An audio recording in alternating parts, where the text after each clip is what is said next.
السلام علیکم ورحمۃ اللہ وبرکاتہ۔ ناظرین، استقبال ہے آپ کا ہمارے چینل دا اردو نیوز میں۔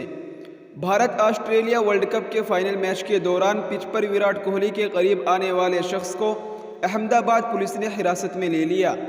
اس شخص نے آزاد فلسطین کی ٹی شرٹ پہن رکھی تھی اور اس کے ہاتھ میں جھنڈا تھا۔ وہ پچ پر وراٹ کوہلی کے قریب آیا، اس نے کوہلی کے کندھے پر ہاتھ رکھا۔ کچھ دیر کے لیے میچ میں خلل پڑا اور پھر سیکیورٹی اہلکار اسے باہر لے گئے۔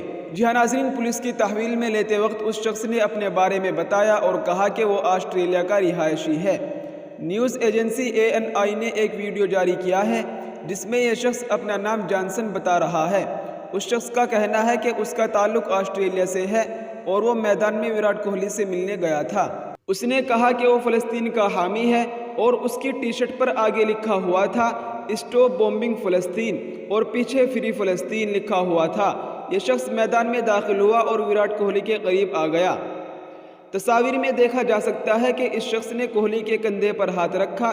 اس دوران کوہلی قدرے بے چین نظر آئے، حالانکہ ان کی طرف سے کوئی رد عمل نہیں دیا گیا۔ بعد میں جب سیکیورٹی اہلکار اس شخص کو لے جا رہے تھے تو ایسا لگ رہا تھا کہ وہ کوئی نعرہ لگا رہا ہے۔ بعد میں اسے احمد آباد پولیس کے حوالے کر دیا گیا۔ سوشل میڈیا پر کچھ لوگوں نے اس واقعے کو سیکیورٹی کی بڑی خامی قرار دیا ہے۔ غزہ میں جنگ بندی کے حوالے سے پوری دنیا میں احتجاج ہو رہا ہے اور اسرائیل پر دباؤ ڈالا جا رہا ہے کہ وہ فوری طور پر انسانی امداد کے لیے بمباری بند کرے۔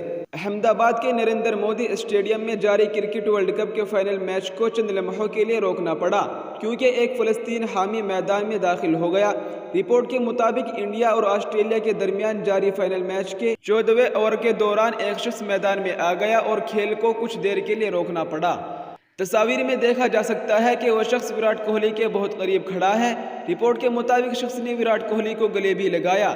اس کے بعد چند ہی لمحوں میں فلسطین کے حامی تماشائی کو پولیس اور سیکیورٹی اہلکار اپنے تحویل میں لے کر گراؤنڈ سے باہر لے گئے۔ جی ہاں ناظرین، یہ اس وقت کی بہت اہم خبر تھی جس کو ہم نے آپ کے ساتھ شیئر کیا ہے۔